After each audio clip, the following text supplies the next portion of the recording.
After the success of remaking the space plot of You Only Live Twice into the Dolphumanoid Waterworld plot of The Spy Who Loved Me, the Dolphumanoid Waterworld plot of The Spy Who Loved Me is remade back into the space plot in the form of Moonraker. Once again, the disappearance of an American space rocket puts Her Majesty the Queen's bulldog-bloodhound James Bond on the trail of the missing goods. However, this time the bad guy actually has an interesting motivation beyond the simplicity of getting paid or the oddity of wanting to fish.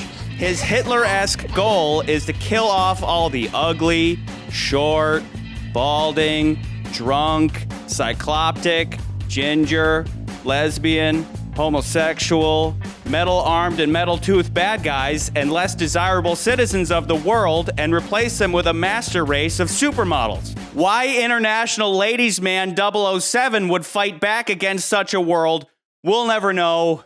Whatever. This movie sucks. Wait, hang on. Is this the Garden of Eden? Bond looks like Adam surrounded by beautiful Eves. Oh, look, a snake. Wait a minute. Hang on.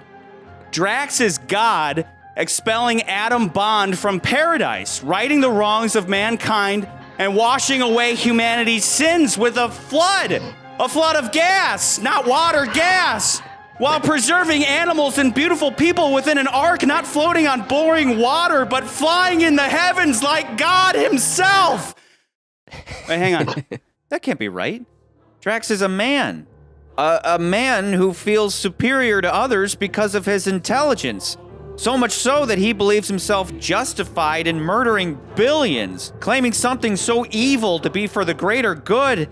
Let's go back to the Eves in the garden. Bond, tempted by the fruit of their womb, faces the snake, the metaphor of Satan. Satan, aka Lucifer, aka bringer of light, who represents the capacity for reason within the duality of man. Reason which, when taken so far as to overrule our basic humanity, leads to genocide and death under the seductive guise of idealistic utopianism. Therefore, Drax is a false god, a snake that Bond banishes to the eternal darkness of space. And if Drax is the Antichrist, then JB is in fact JC, James Christ, our savior who sacrifices a happy personal home life to save the world time and time and time again in an eternal battle of good versus evil. Literal holy fucking shit, I was so wrong. Forgive us, we know not what we've done. Moonraker is the most incredibly profound and secretly meaningful Bond film that will ever be made and must be made number one.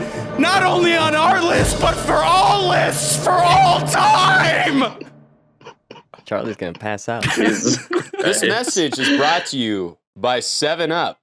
Make 7-Up yours. All that brought to you by 7-Up. So this movie's number one, right? Yeah, totally. Yeah. Mm-hmm.